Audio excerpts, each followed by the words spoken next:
हाथ से हमारी उंगलियां काटने की कोशिश करे या हमारी भुजाओं से हमारी हथेली काटने की कोशिश करे, तो किस तरह का कष्ट होगा आपको।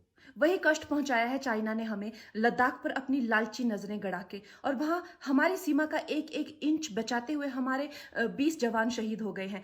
क्या भूल पाएंगे आप उनकी माओं के आंसू, उनकी विधवाओं की चीखें और उनके बच्चों के दिए हुए बलिदान को। क्या ये सोचना ठीक है कि सेनाओं का जो सरहदों पे जो युद्ध होता है वो सिर्फ सेनाओं का होता है, वो सिर्फ सरकार का होता है? क्या उसमें हमारा कोई योगदान नहीं है? क्या हम भूल गए वो वक्त जब महात्मा गांधी जी ने कहा था अगर अंग्रेजों की रीढ़ तोड़नी है भारत में तो उनके बनाए हुए हर उत्पादन का बहिष्कार करना पड़ेगा।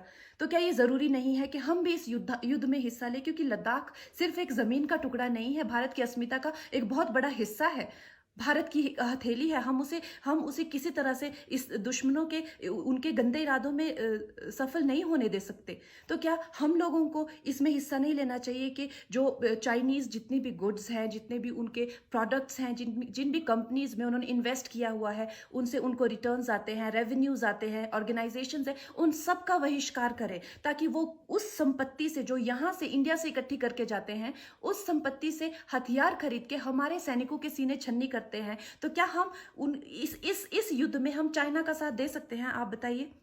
ये क्या हमारा कर्तव्य नहीं है कि हम अपनी सेनाओं का और अपने सरकार का साथ दें? तो हमें प्रतिज्ञा लेते हैं कि हम आत्मनिर्भर बनेंगे और चाइनीज गुड्स को बिल्कुल बॉयकॉट करेंगे और इस युद्ध में हिस्सा लेके भारत को जिताएंगे।